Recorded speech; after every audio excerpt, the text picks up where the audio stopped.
Seguimos en tempo de tertulia, hoxe na compañía de Sofía Díaz, que é secretaria de Políticas Sociais de Esquerda Unida, de Paulo Carlos López, membro da Executiva Nacional de Compromiso por Galicia, e de Dani Vega, que é presidente de Novas Xeracións en Lugo. Temos máis ou menos, algo menos de 25 minutos de tertulia. Quería falar convosco das eleccións europeas, das cousas que se van coñecendo, das que quedan por coñecer, basicamente nomes, non? Porque logo xa falaremos tamén de propostas. Estamos aínda na fase dos nomes e na fase das quinielas, non? Que nos gustan tanto os xornalistas e os medios de comunicación. Bueno, cousas así un pouco de hoxe ou das últimas horas, confirmábase que saberemos quen será o cabeza de lista do PP despois dese congreso que o Partido Popular Europeo celebra en Dublín, que se celebra mañá e o venres, será a volta, pode ser que o fin de semana, pode ser que o luns.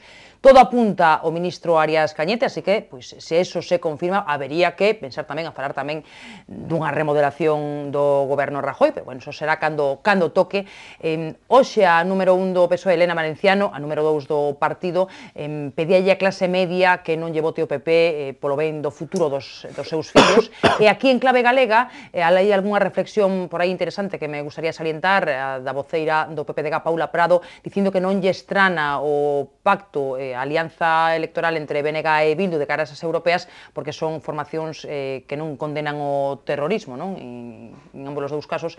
E logo está a cuestión de Lidia Senra, non? Onte falábamos aquí na tertulia dábamos case por feito, non? Que será a candidata de AGE nesa lista que impulsa Izquierda Unida. O mellor Sofía ten algunha información que nos poida trasladar. En todo caso, esa decisión aínda se ten que tomar, non? E a teñen que tomar os militantes de Anova, non? Bueno, un pouco de todo isto que eu poño en riba da mesa, a vosa impresión, algunha incógnita que vos interese especialmente que se vaya despexando. Por exemplo, Sofía, no teu caso, supoño que che gustaría falar máis de programa e menos de nomes, imagino, non? Que a teima que temos sempre neste tipo de programas, non? Sin duda alguna, que as eleccións europeas son importantísimas, supoño que estaremos todos de acordo, que de Europa veñen, se pode falar ata dun 80% de legislación que logo nos vai afectar aquí tanto no ámbito estatal como nacional, que é importantísima a participación da cidadanía.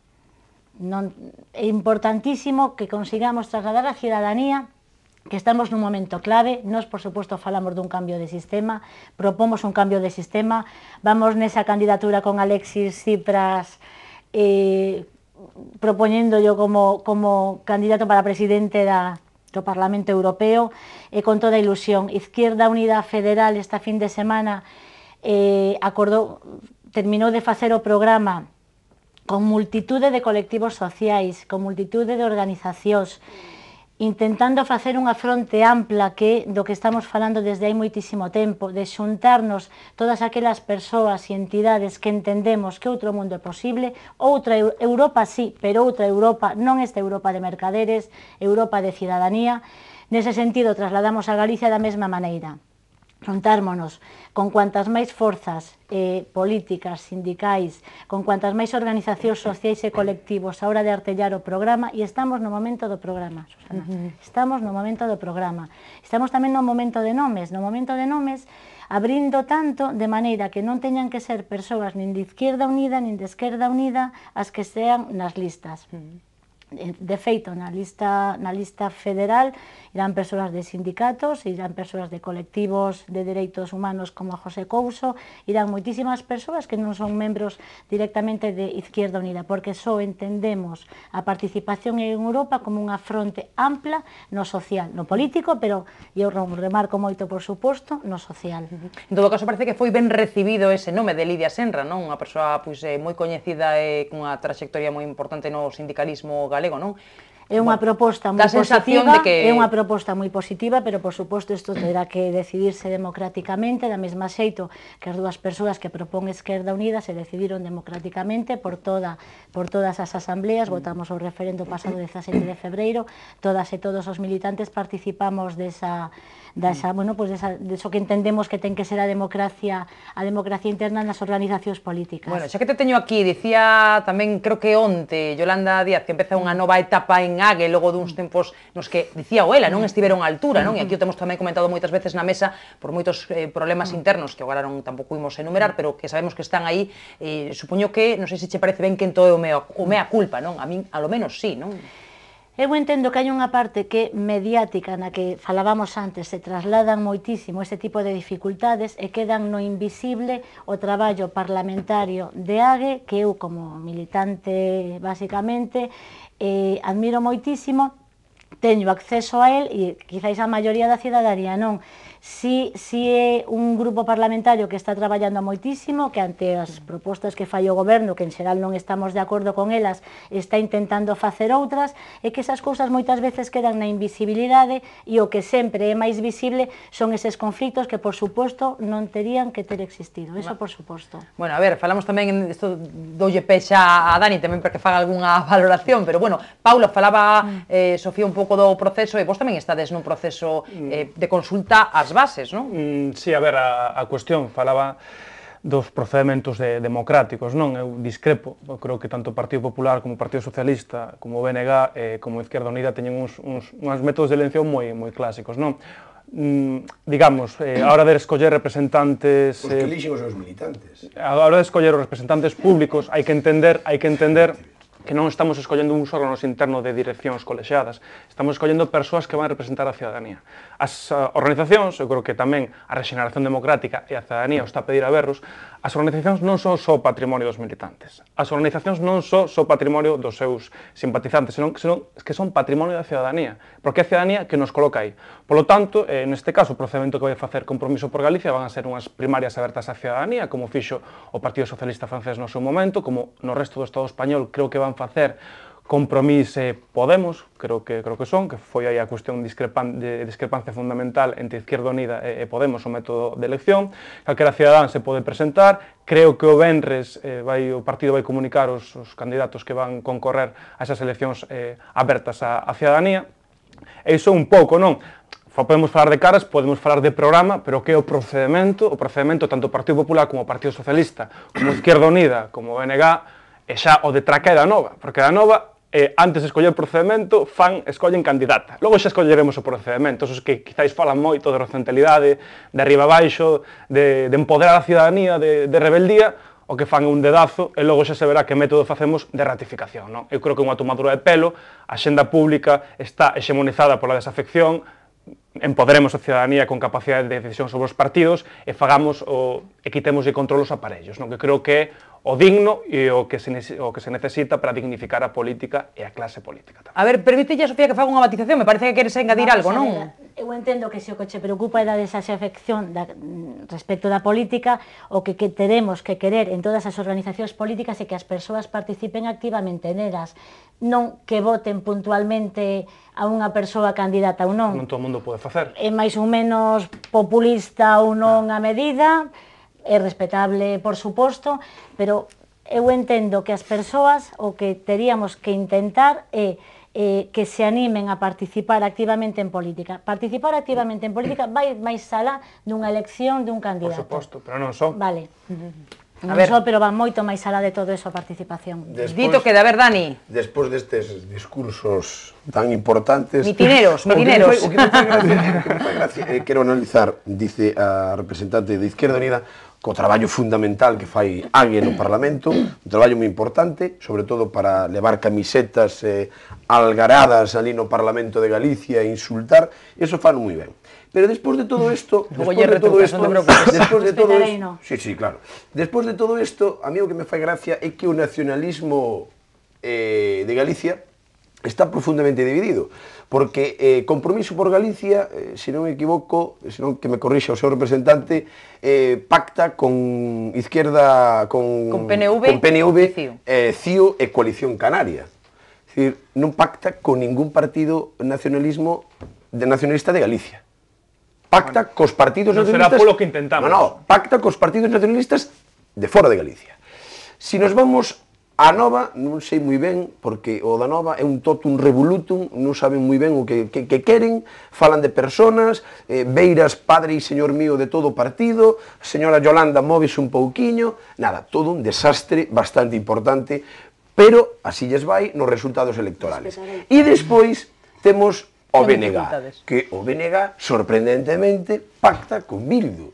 É dicir, o que dicía a señora Paula Prado, eu suscribo totalmente. É dicir, pactar oi con Bildu é pactar cos que apuntaban coa pistola. Isto son os representantes do BNG. Isto son palabras maiores, Non, claro, xa o dixen no porque outro non hai debate. ninguén na mesa, non? Xa o dixen no outro Que debate represente o que BNG. estiven aquí, xa o dixen outra vez no anterior debate que estiven aquí, que pactar con Bildu é pactar co representante de ETA nas institucións. E digo con toda a claridade, e non o digo eu, díceno as asociacións de víctimas do terrorismo que as temos que escoitar moito. Bueno, pois isto é o nacionalismo galego. Un desastre en sí mismo. Tanto presumen de defender a Galicia e pactan con partidos de fora de Galicia. Por lo tanto, non entendo a que comunidade van a defender vostedes. Claramente que o Partido Popular eses problemas non os ten. O Partido Popular é un partido unido, é un partido forte, pero é un partido forte porque o vota a ciudadanía. Aquí houve grandes discursos de que a ciudadanía ten que falar, pero é que a ciudadanía fala con claridade. A ciudadanía, miren, se fala con claridade, que vota nas urnas, e votan nas urnas mayoritariamente e sistemáticamente o Partido Popular. Iso é creer no cidadán, iso é defender o cidadán, porque o cidadán vota e vota mayoritariamente o Partido Popular. E o Partido Popular temos un programa con moita claridade. Defender a España, defender a Galicia en Europa, e se está demostrando que cada día en Europa fan máis caso ao Partido Popular. Sería Arias Cañete un bo candidato, un bo cabeza de lista? Como? Arias Cañete sería un bo cabeza de lista ao teu suizo? Arias Cañete é un magnífico ministro. É un magnífico ministro porque hoy en día temos unha gran política agraria común gracias ao esforzo de Arias Cañete. E hoy os gandeiros de Galicia saben que teñen un gran ministro, por lo tanto pode ser un magnífico candidato. A ver, rápidamente, Sofía está desexando entrar, Paulo tamén. Con todos eses votos dos que falas en fraude electoral, despois o PP goberna para os intereses e dereitos dunha minoría. Esa política agraria común consiste en millóns e millóns de subvencións cara a terras que non están labradas nin hai animales da duquesa de... Eso non é mentira. Entón non vamos a empezar aquí con esa discusión. Se goberna en fraude electoral cos votos de toda esa cidadanía para os intereses dunha minoría, para que paguen... Pero vostede, por que dice eso? Por que dice cando gana o Partido Popular que é fraude electoral? Porque non goberna en base ao programa electoral que prometeu, non o cumple ou incumpre sistemáticamente. Cando perden vostedes é fraude electoral, cando gana o Partido Popular... Gobernar en fraude electoral quer decir que un ten un programa electoral, gaña unhas eleccións engañando a cidadanía e logo goberna. Eso é o que están facendo desde que están gobernando. Por eso le vamos pedindo a dimisión deste goberno dende hai máis dun ano, por gobernar en fraude electoral, sin mencionar, porque xa estábamos falando antes, coa financiación ilegal do Partido Popular, que coa que financian esas campañas electorais, nas que minten. Estamos hoxe... A ver, Paulo, onde está? Logo lle respondemos. Financiación ilegal do Partido Popular. Eso é mentira. Nós non nos financiamos nunca ilegalmente. Eso facerán en Andalucía os seus primos. Dache a risa solo de decir. Non, dame risa escutar eses discursos. A ver, agardamos. Totalmente vacíos de contenido. Paulo, a respecto de por que os partidos galeguistas ou nacionalistas non pactamos entre nós, ou unha proposta enriba da mesa dunha candidatura galega que por diversas circunstancias, e non precisamente por a nosa culpa, non saia o adiante, non? Posteriormente, nos reunímonos e sempre estivemos dispostos ao diálogo. Despois, a segunda opción preferida por a militancia era explorar as vías para ir nunha candidatura conxunta co Partido Nacionalista Vasco. Dito isto, pareceme irrisorio, pareceme insultante que a señora Paula Prado diga que os votos dos partidos nacionalistas van para Euskadi e para Cataluña, cando o Partido Popular é un partido cos centros de decisión en Madrid e que non lle importa para nada, e moitas veces un presidente regional, os intereses dos galegos e das galegas. O que precisa a cidadanía é que a súa voz sexa recoñecida en Europa, que aposte por democratizar a democracia e que aposte por blindar os servizos sociais e outro tipo das liberdades públicas. E falábamos antes, como para recompilar, digamos, este escenario de actores, non? O PP polo de agora non ten candidato, vai non ter, supostamente, dentro duns días, e non ten, un programa, que dicías antes que nos temos que chamar o PNV para pactar, quizás vos, para elaborar o programa, tedes que falar con Marine Le Pen, que vos quedou á esquerda, no ámbito dos dereitos sociais, como pode ser, igual a nivel programático, sí, como pode ser a cuestión do aborto, ou a cuestión do retroceso dos dereitos sociais, a cuestión do retroceso da democracia. O Partido Socialista que tamén... No, que aí non me tiene que facer nada. A cuestión do Partido Socialista, que non tampouco falamos da candidata Elena Valenciano, pues, entendo que é unha candidata gris, mediocre, que representa máis do mesmo, que aínda que sexa nova, é da bella garda de formas de facer política, a man dereita de Rubalcaba, e que creo que con esta candidata o PSOE non vai levantar cabeza, non? Logo, en Izquierda Unida, creo que era Willy Meyer, non? Que está proposto, que non se está ratificado, efectivamente, non? Que xa é a súa terceira vez, non? Van pa 15 anos, logo se fala de rexeneración democrática, de non ocupar moitos anos os postos de responsabilidade, non? Hai que falar e predicar co exemplo, non? E logo de número 5, de número 3 a candidatura de Iniciativa per Cataluña, e de número 5 a nova Lidia Senra, que, vamos, eu entendo que é unha boa candidata, dun nacionalismo combativo, pero é o mesmo perfil de sempre, e que non é un perfil que transmita ilusión ni que transmita novidade, non? E logo, para finalizar, o BNG, Ana Miranda, un perfil técnico, unha boa rapaza, unha persoa moi traballadora, pero que vai ter moi dificilmente justificable defender o programa electoral do Bloque Nacionalista Galego. Un programa electoral sustentando en dúas ideas básicas que creo que están na estratosfera política, que é saída do euro e saída da Unión Europea. Europa é o problema, Galicia en Europa non pinta nada, polo tanto, moitas veces falamos de caras, pero tamén en que momento esas caras poden trasladar un discurso, non? En este caso, pois, é un pouco o panorama que vexo a nivel das candidaturas europeas e dos programas. Teremos que ampliar a mesa, non? Porque parece que nos falta moita xente nesta mesa para falar desta cuestión. Pero gustaríame aclarar un tema moi importante. Que a señora Elena Valenciano hoy diga, e se exprese neses termos, pois a min non me fai gracia, dame ganas de chorar. Porque ela foi a responsable da crisis deste partido, deste país. Claro, que agora a señora Elena Valenciano, que foi secretaria de Estado co señor Rodríguez Zapatero, que é a segunda de a bordo ou a terceira, bueno, ese Partido Socialista que basicamente non ten horizonte, nin ten un camiño... Non, bueno, eu non sei quen é o número 1 tampouco do Partido Socialista, porque dice que é o señor Rubalcaba, bueno, pero dice o el. Entonces, con esa pouca claridade que demostra o Partido Socialista e a señora Elena Valenciano, que é a responsable da crisis deste país, porque lle aplaudía no Parlamento, no Congreso dos Diputados, ao señor Zapatero cando tomaba medidas que foron o desastre sistemático para este país, pois a señora Elena Valenciano é que non sei como ten a pouca vergoña de presentarse a unhas eleccións. Por lo tanto, eu quero entender que o Partido Socialista dá por perdidas estas eleccións.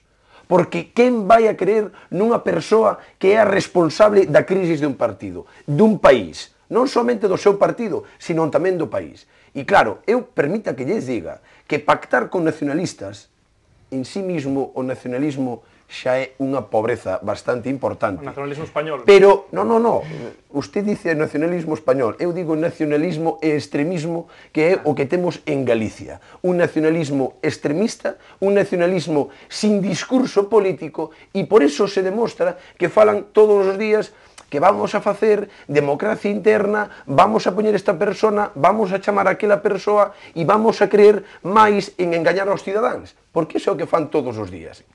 Que hoy exista un problema interno en Anova, coa colaboración de Izquierda Unida, pois é un problema en sí mismo desas persoas, porque non teñen un discurso, porque non teñen un programa e porque non teñen ideas para Galicia. É moi bonito poñer a camiseta verde, a amarilla e a azul, pero iso hai que defendelo con unhas ideas, con unhas propostas. Debatir está moi ben, pero sacar conclusións está millor. Por tanto, eu recomendolles que se presenten ante a ciudadanía coa verdade. Eu recomendolles que se presenten á ciudadanía cun programa para cumplir. E non nada, bueno, e recomendolles que non fagan un programa electoral virtual, sino bastante real. A ver, e iso non o poden facer. Estamos pechando, Desde este bipartidismo PP, PSOE, que a min me sona todo igual, non recomendes coa situación na que tendes o país neste momento. Pero a min critican a min, non o Partido Socialista, porque eu non sou representante do Partido Socialista. Estamos falando da situación iniciada polo Partido Socialista, coa connivencia do Partido Popular e agora co Partido Popular no goberno e a connivencia na modificación do artigo 135, vale, ben, a mesma maneira de entender o mundo, a mesma maneira de entender a política. Vamos con outro programa que é real, que existe, que con vontade política se pode levar a cabo. que non hai que estar en mans dos mercados, que non hai que estar... É posible, só hai que ter vontade política e hai que non ter ganas de cando se nos remata o cargo nesa política de portas xiratorias e de directivo a unha desas grandes empresas as que vos beneficiado cando estábamos gobernando. Os representantes de Izquierda Unida en Madrid mira, en Bankia. Estamos falando do Partido Popular. No, pero estamos falando do goberno do Partido Popular. Por que non me explica o que facía un sindicalista e un representante de Izquierda Unida en Bankia? Iso é a porta xiratoria que dice vostede. Eso non é a porta xiratoria. E permíteme, señora directora, moi breve, permíteme dicir que a representante non é a porta xiratoria. No, bastante porta xiratoria, pero é de quedada, non de salida. Non manipules porque é demasiado superficial. Podo lle dicir unha cousa. 20 segundos, Dani, que non teño tempo e teño que falar Paulo. Solamente. Cando dice vostede o bipartidismo, a convivencia entre o Partido Popular e o Partido Socialista, eu creo que vostede se refire á convivencia que tenen vostedes en Andalucía co Partido Socialista. Porque aí pactan vostedes. Está Izquierda Unida e o Partido Socialista. Eu non pacto nunca co Partido Socialista.